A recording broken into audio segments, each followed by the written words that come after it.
देवियों और सज्जनों, इस बहस के 2 राउंड और 2 रिबटल पूरे हो चुके हैं। अब सबसे ज़रूरी और सबसे मुश्किल राउंड शुरू हो रहा है, क्रॉस एग्जामिनेशन का। अब इन विद्वानों की सज्जनता की एक परख भी होगी और वक्त हमने 16 मिनट का तय किया है। पहला सवाल आप पूछना चाहेंगे? जी बिल्कुल। पहले बोले भी आप माइक ले लीजिएगा हाथ में, ये नीचे से होना चाहिए। जी मैं बोलता हूँ, ये डायस हटा सकते हैं क्या हम थोड़ा क्विकली?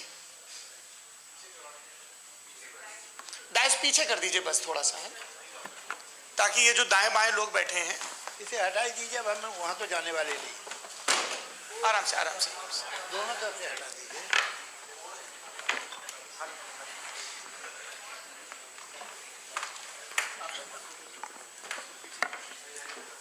इस बीच आप लोग भी अपने अपने सवाल तैयार कर लें। ये ध्यान रखेंगे कि मैं यहाँ से सवाल लूँगा, आप लोगों को अपना हाथ ऊपर करना है, अपना नाम बताना है और अधिकतम 3 वाक्यों में अपना सवाल पूरा करना है। कई लोग सवाल की जगह भाषण देने लगते हैं, उससे आज बचना है।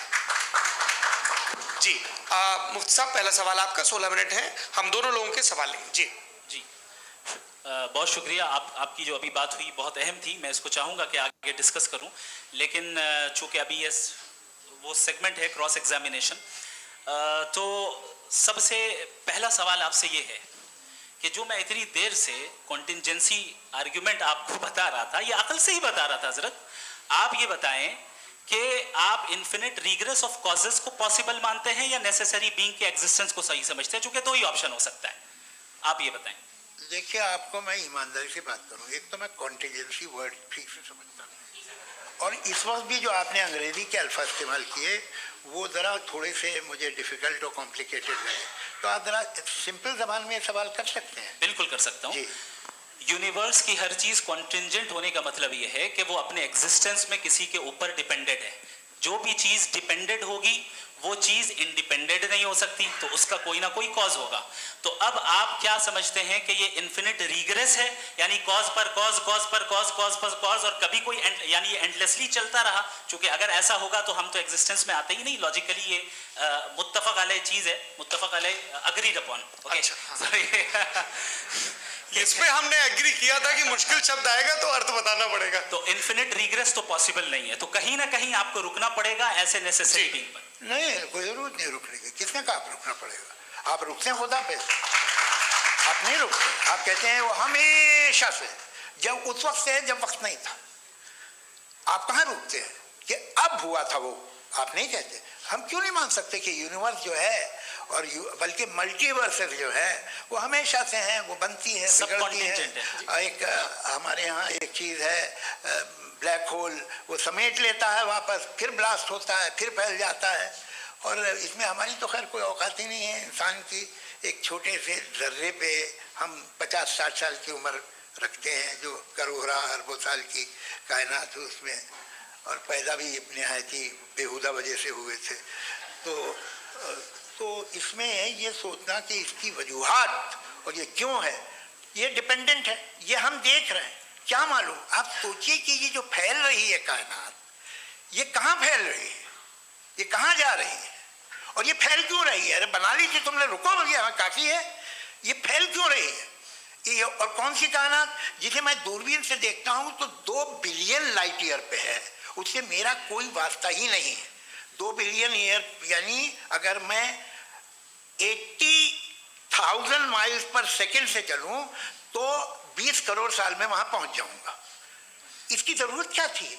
ये दुनिया, ये कायनात तो इंसान अशरफुल मखलूकात के लिए बनाई गई ना। तो ये सब ये टर्म समझ में नहीं आया, इसमें कोई खास समझने वाली बात थी भी नहीं। ये जो अल्टीमेट कहा यह जाता है कि ये जो पूरी यूनिवर्स है, ये जो दुनिया है, ये इंसान के लिए बनाई गई। अच्छा, ये सब इंसान के लिए। क्यों साहब, सही है ना? बिल्कुल, लेकिन इसका ये मतलब नहीं कि किसी चीज के पीछे रीजन आपको नहीं पता तो रीजन नहीं है, इसे कहते हैं नहीं, मुझे नहीं पता, लेकिन मेरी जिम्मेदारी नहीं है। वो बिल्कुल सही कहा था उसने, बर्टन रसल ने, आपने उसे मजाक में टाल दिया कि भाई आप एक दावा कर रहे हैं, मैं क्यों कहूं कि ये गलत है दावा? आप प्रूफ कीजिए, मेरे पे जिम्मेदारी ही नहीं है, मैंने थोड़ी कहा है, आप प्रूफ कीजिए कि ये सही है। आप आर्ग्यूमेंट ऑफ कंटिजेंसी आप का जवाब कोई ही नहीं दे सवाल रहे हैं। पूछना चाहेंगे? आप सवाल पूछना चाहेंगे मुफ्ती साहब से? क्योंकि ये क्रॉस एग्जामिनेशन का दौर है। आप जैसे पहले बोल रहे थे फेथ को लेके कुछ। मैं ये पूछना चाहूँगा कि खुदा ने जो भी रेवलेशन किए हैं, एक मज़हब के नहीं बहुत से मज़हबों में किए हैं, अलग अलग रेवलेशन है। कहीं कुछ एक बातें हैं, कॉन्ट्रडिक्शन भी है आपस में, कहीं कुछ आप कर सकते हैं, कहीं कुछ नहीं कर सकते। ऐसा नहीं है कि सबकी कोड ऑफ मॉरल एक है। तो ये किस्सा क्या है? अब आप ये देखिए कि मुझे कभी कभी लगता है कि ये जो फुटबॉल फाइनल होता है, लाखों लोग होते हैं, फिर वो टीवी कवर करती, करोड़ों लोग, अगर उसमें खुदा की एक बूमिंग आवाज़ आ जाती, मैं गॉड हूँ, तो सारे लोग अभी सुन लेते और टीवी पे भी सुन लेते, किस्सा खत्म होता। ये इतनी राजदारी क्या है कि तुम सामने कुछ तो सबूत दे दो हमें सॉलिड। ये कह साहब ये यूनिवर्स कैसे बनी, इससे मसला क्या हल होगा? मैं पूछूंगा आपसे खुदा कैसे बना? क्यों नहीं पूछूंगा कैसे बना? बल्कि वो तो कायनात से कहीं ज़्यादा इंटेलिजेंट है, कायनात से कहीं ज़्यादा कॉम्प्लेक्स। जी वो हमेशा से सही, आप कहेंगे मैं मान लूँगा।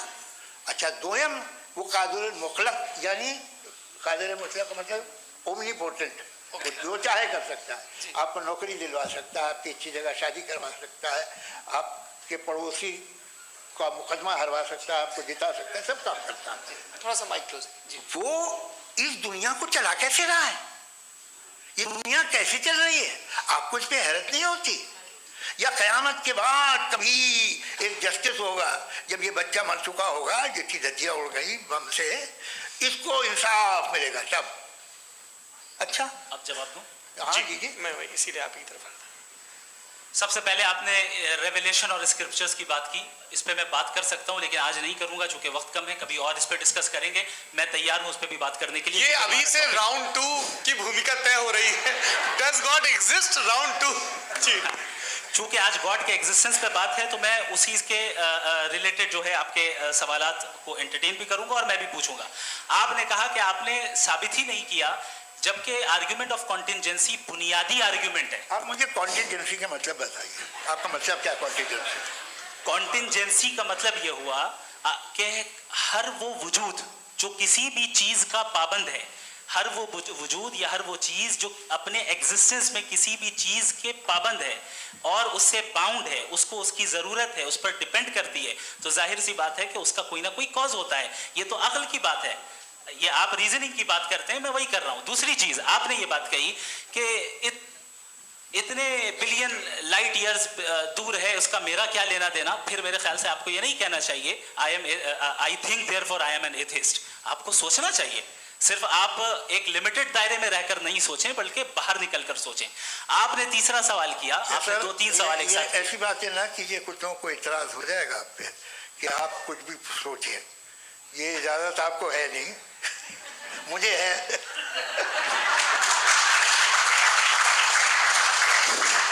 जी आपने प्रॉब्लम ऑफ इविल के ताल्लुक से सवाल किया और बार बार आप एक लफ्ज रिपीट कर रहे हैं कि ओमनीपोटेंट गॉड है, ऑल पावरफुल गॉड है।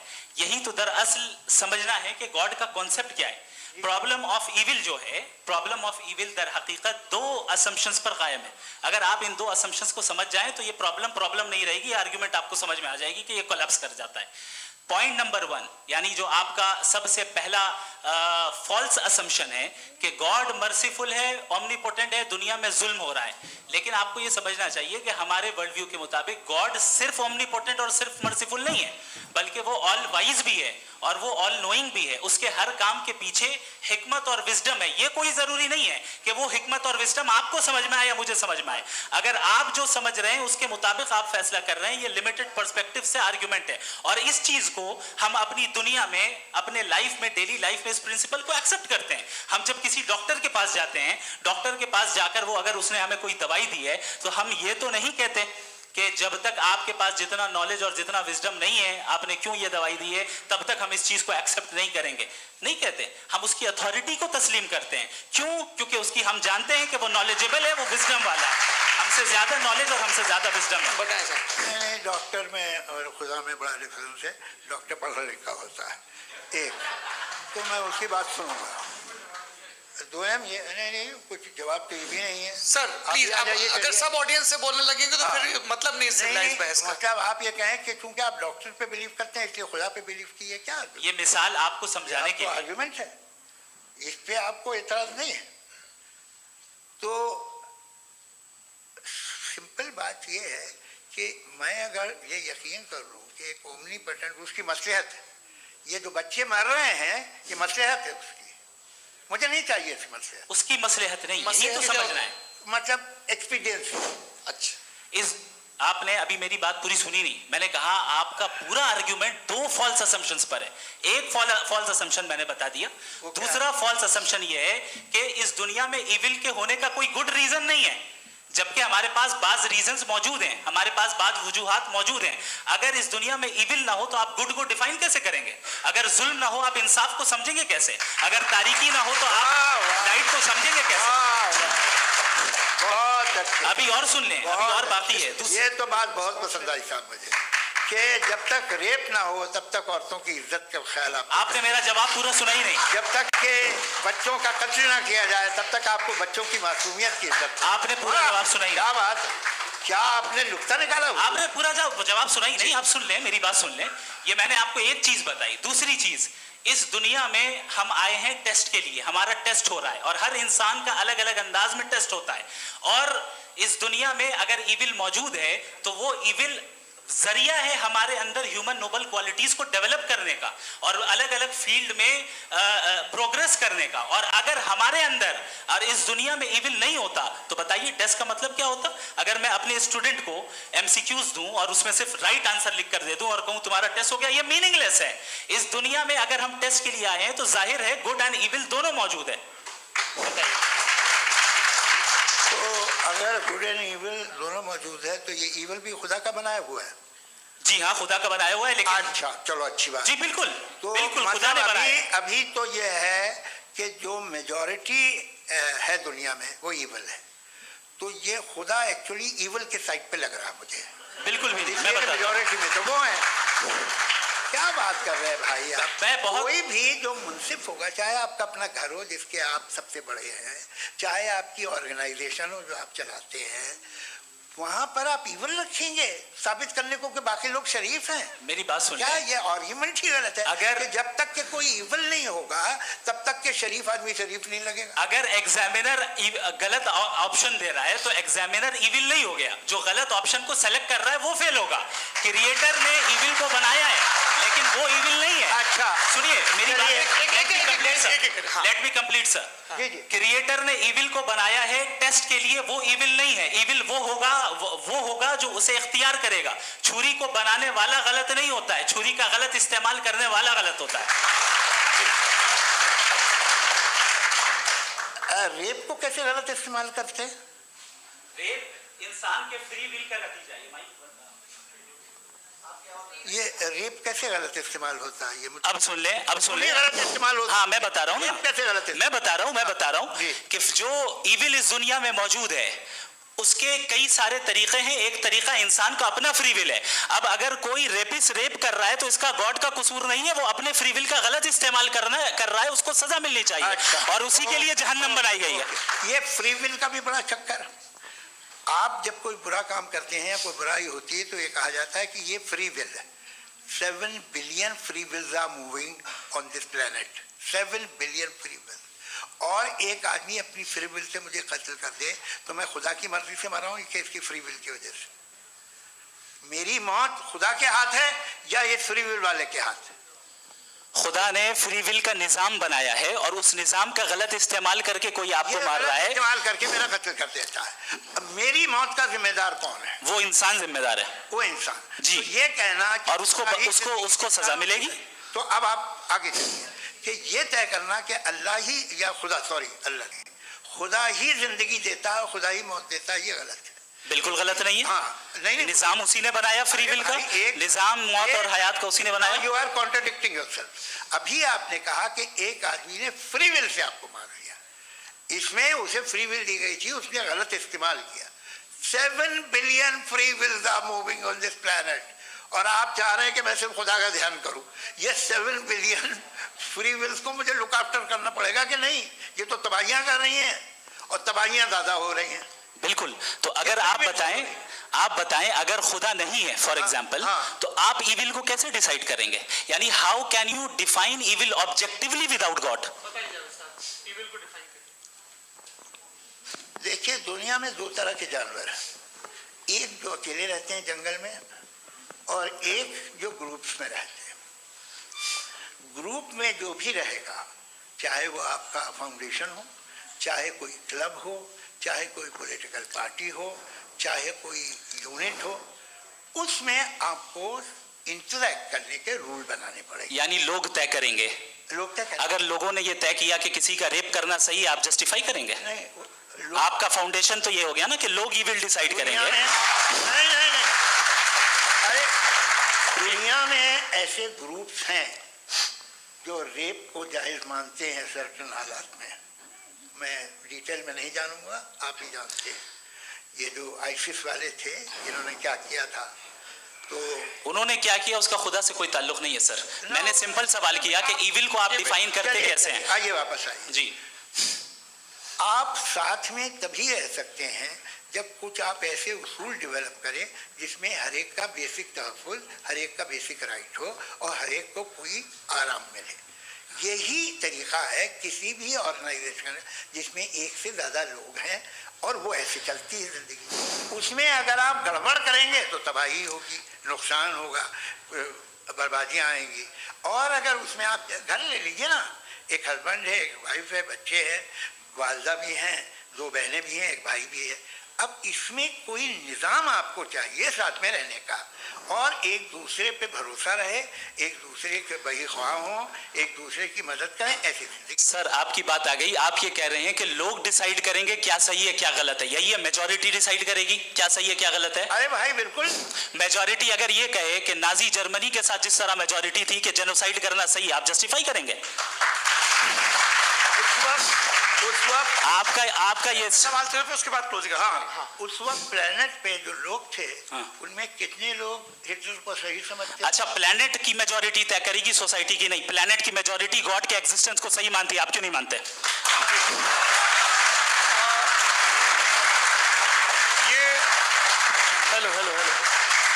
ये क्रॉस क्वेश्चन का राउंड यहाँ पर समाप्त होता है। और ये बड़ा अच्छा है कि इस तरह से फ्रेगमेंट कर दिया गया है ताकि जो मरकरी ऊपर जा रहा है नीचे जवाब दे दूं। जी। प्लेनेट की ज्यादातर मेजॉरिटी कुछ दूसरे मजहबों के खुदा को मानती है। आप उन्हें क्यों नहीं? आप तो मेजॉरिटी की बात कर रहे हैं। अच्छा, ये क्लोजिंग आप ये कह रहे हैं इविल और गुड को डिसाइड मेजॉरिटी करेगी। मेजॉरिटी जो कर दे वो सही हो जाएगा। क्लोजिंग इसको जैसा आप ही लोगों ने तय किया है उसी फॉर्मेट को फॉलो कर लेते हैं। हाँ भाई, मैंने तो भले लोगों पे एतबार किया और तब मॉडरेशन तय किया। जी, आपके पास 5 मिनट का वक्त है, क्लोजिंग आर्ग्यूमेंट है, उसके बाद हम ऑडियंस से क्वेश्चन आंसर लेंगे जावेद साहब के क्लोजिंग आर्ग्यूमेंट के बाद। ओके, बहुत शुक्रिया जी। हमारा जो टॉपिक है डज गॉड एग्जिस्ट, मैं इस पे इतने एकेडमिक तैयारी करके आया था। मुझे था कि मैंने सोचा था कि कई सारे मैं आर्ग्यूमेंट्स दूंगा, लेकिन वक्त की भी किल्लत और जावेद साहब बार बार इधर उधर चले जा रहे थे तो उसको भी थोड़ा एंटरटेन करना पड़ गया। डज गॉड एग्जिस्ट पे मैं एक ही आर्ग्यूमेंट दे पाया। आर्ग्यूमेंट्स बहुत हैं और डेफिनेटिव आर्ग्यूमेंट्स हैं, और मेरे आर्ग्यूमेंट को किसी एक राउंड में भी इन्होंने एंटरटेन नहीं किया और रेफ्यूट नहीं किया। एक राउंड में भी नहीं, एक राउंड में भी नहीं। कौन सा? और ना ही अभी आपका क्लोजिंग आर्गुमेंट आएगा, नहीं वो बता देना। Argument of contingency sir. अरे मैं आपसे कई बार कह चुका हूँ कंटीजेंसी का मतलब। अब मैं कैसे समझाऊं आपको? आपस में आप और कितने आसानी से समझाऊं मैं? मुझे तो नहीं समझ में आ रहा है। आप अपनी कंटीजेंसी उर्दू में बोल सकते हैं। हाँ, आप अपनी बात पूरी कर लें जी, आखिरी 4 मिनट। दूसरी चीज, just a minute please ma'am, can I talk? दूसरी चीज ये है कि आपने एक तो इसका जवाब नहीं दिया, दूसरा आपने गॉड के ना होने पर कोई डेफिनेटिव आर्गुमेंट नहीं दिया, सिर्फ मजहब पे बात कर रहे हैं आप। मजहब तो आज हमारा टॉपिक ही नहीं था। आज तो हमारा टॉपिक हो, आप मजहब से ले लेकर आईएस तक चले गए। भाई हमारा क्या ताल्लुक है उससे? We condemn them. और उसका गॉड से क्या ताल्लुक है? अगर कोई गलत काम कर रहा है, किसी ने किसी को कत्ल किया, किसी ने किसी का रेप किया, उसको सजा मिलनी चाहिए। और आपके पास कोई भी rational strong foundation of morality नहीं है।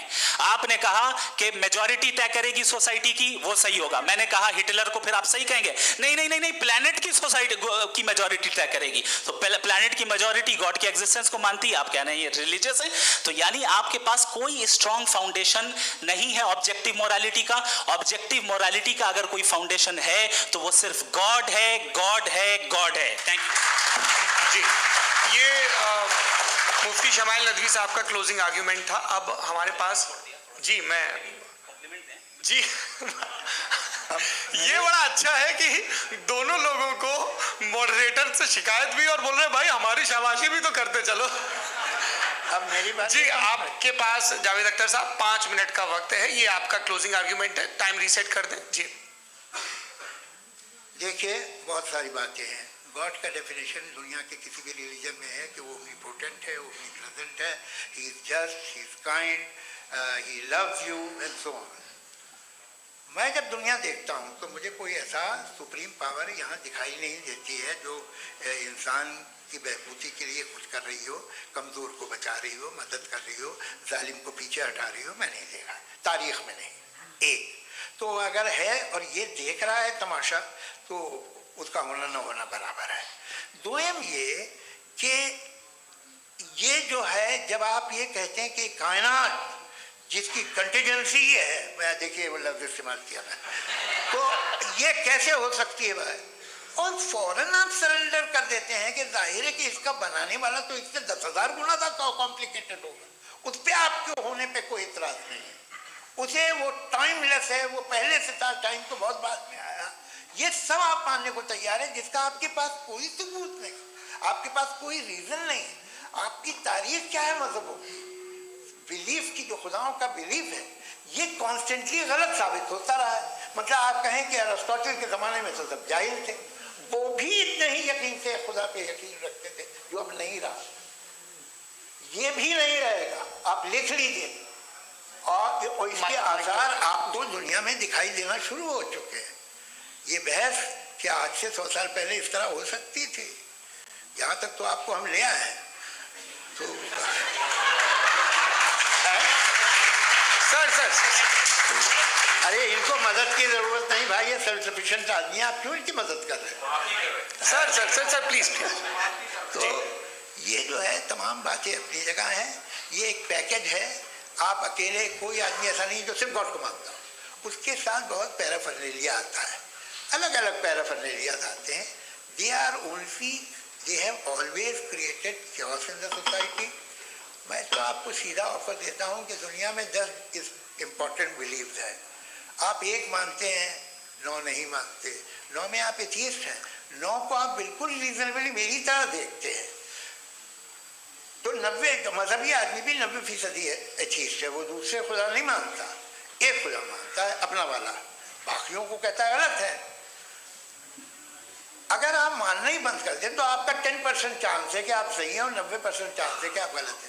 मेरा मशवरा है, आप मानना छोड़ दिए तो 50% चांस होगा कि आप सही हैं और 50% चांस होगा, 40% आप गेन करेंगे बाय बिकमिंग एन एथियस्ट।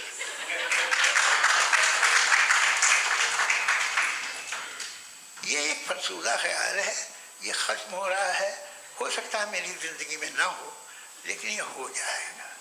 जो बातें ये इनको आप मेटाफिजिकल, ये वो ऐसे रिस्पेक्टेबल टर्म दे दिए, ये तो उन लोग के हैं जिन्हें ना फिजिक्स मालूम थी ना मेटा मालूम था, ये उन्होंने आपको दिए हैं।